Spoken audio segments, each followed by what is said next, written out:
साथीहरु आज पनि म निस्किसकेको छु बेलुका यतिकै केटाकेटीलाई घुमाउन आज सन्डे हो त्यही भएर निस्केको फेरि पनि हैन रमाइलो छ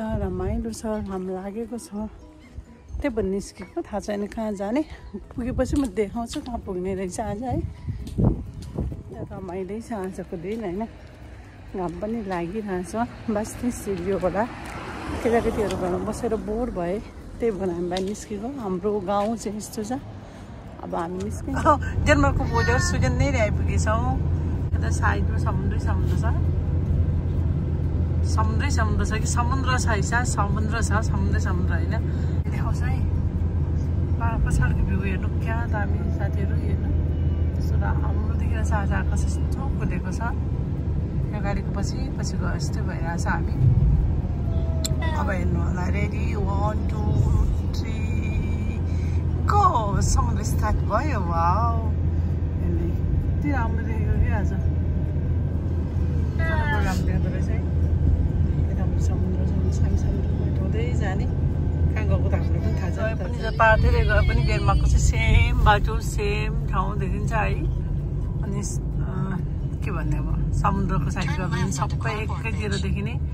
अब यहाँ हामी हेलसिङ्गर आइपुगेछौँ यता गयो भने हेलसिङ्गर सिटी होला साइड हो मलाई थाहा छैन घुम्दै आएको कहाँ कुन ठाउँ हो विमल यो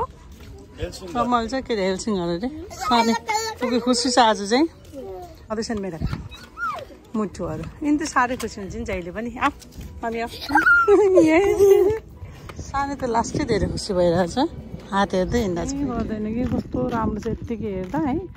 तर यो चाहिँ राम्रै देखिँदैन कि क्यामेराले त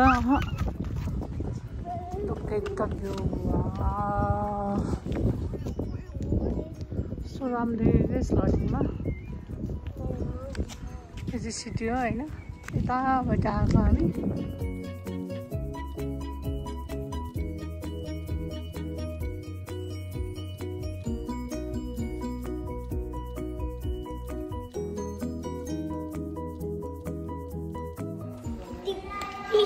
यो चाहिँ इन्ट्रान्स छ होइन स्लटहरू जाने यस्तो बाटो छ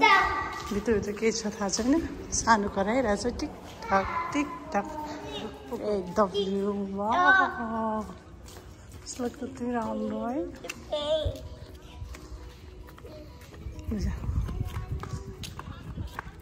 त्यही राम्रो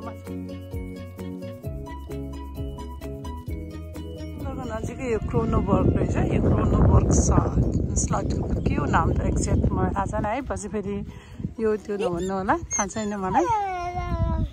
तर राम्रो छ आउनुबाट चाहिँ यस्तो छ भ्यू होइन राम्रो अनि यो घरहरू यस्तो हिँड्ने बाटोहरू रहेछ अनि अगाडिसम्म जाँदा चाहिँ कस्तो छ भने सिपो स्विडेन जान लाग्यो सिपो स्विडेन जान्छ अरे ओहो उसले माछा निकालेको जस्तो लाग्यो गएको फेरि फिर्ता यस्तो राम्रो भ्यू भएको ठाउँमा आइपुग्यो है हामी स्विडेन पहाडी अनि यो यस्तो राम्रो बिच जस्तै एन्ड द भ्यू हेलसिङ्बर्ग गयो स्विडेन जाँदैछ नाउ होइन अर्को आउँदै गरेको होइन त विमल आउँदैछ त्यहाँनिर अर्को तिनीहरूको एकदम धेरै नै खुसी देखिरहेछन् हो आज त विमलको काँधमा चढेर बसेको छ सानो चाहिँ यो मलाई सबभन्दा मेन त यही स्लट मन परिरहेछ है कस्तो राम्रो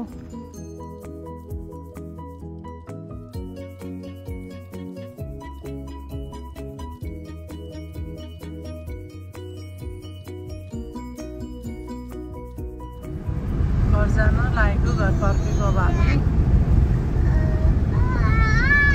आजको ब्लग हेर्दैकोमा थ्याङ्क यू सो मच अब हामी घर जान्छौँ